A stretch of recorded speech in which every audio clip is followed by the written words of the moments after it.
گوندی قەیتولە هەمووان لێرە کۆبوونەتەوە بە مەبەستی سازدانی یەکەمین دیداری گوندەکەیان.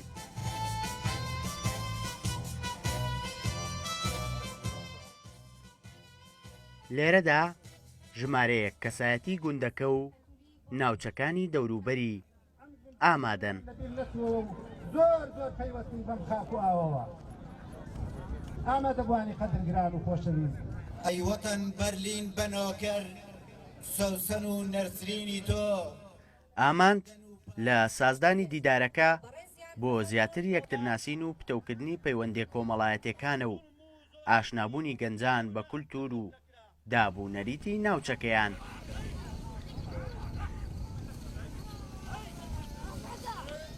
ئێمە وەکو قەیتولەکان ئەنجومەنی گوندی قەیتول بڕیاریدا ڕۆژێک تایبەت بکەین بە دیداری قەیتولەکان بۆ یەکناسین و ئاشنابوون و لێک نزیک بوونەوەی زیاتر.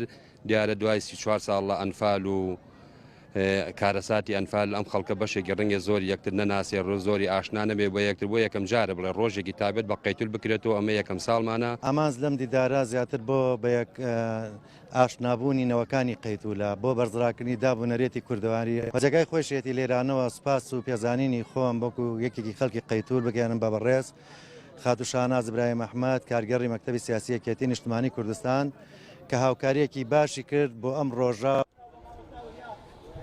کچان و کوڕانی قەیتول وێڕای خۆشحاڵیان بە دیدەنی خزم و کەسوکاریان ئاشناکران بە چەندین دیمەن و چالاکی جۆراوجۆری وەک ئەسپسواری و کەلەپور و جلوبەرگی ناوچەکەیان.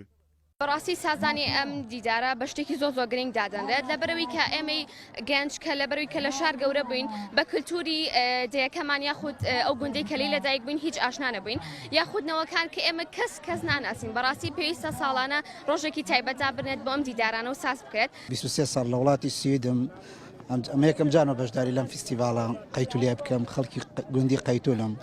من بەڕای خۆم ئەم فیستیڤاڵیانی زۆر بە گرنگی ئەزانم بۆ ئاشنابوون و یەکتر ناسینی گەنجەکانمان بۆ داهاتوو. هەموو ساڵ ئەم بۆنەیە بکرێتەوە باشە خزم و دۆستان کۆ بنەوە جەوێکی خۆشەبینی دیمەنێکی جوانی هەیە حەزێک چێژ لە جەوەکە ئەبینیت ینی وڵی ئەوەی خۆشە لەگەڵ خزمەکانە کۆ بیتەوە هەڵپەرکەیتایە سرودی تایە شعر و شتی تایە. زۆر دڵخۆشین بەم ئەنجامدانی ئەم فیستیڤاڵە هیوادارم هەموو ساڵێک ئەم فیستیڤاڵە ئەنجام بدرێت و بۆ ئەوەی خزمان و دۆستان هەمووی کۆ ببینەوە.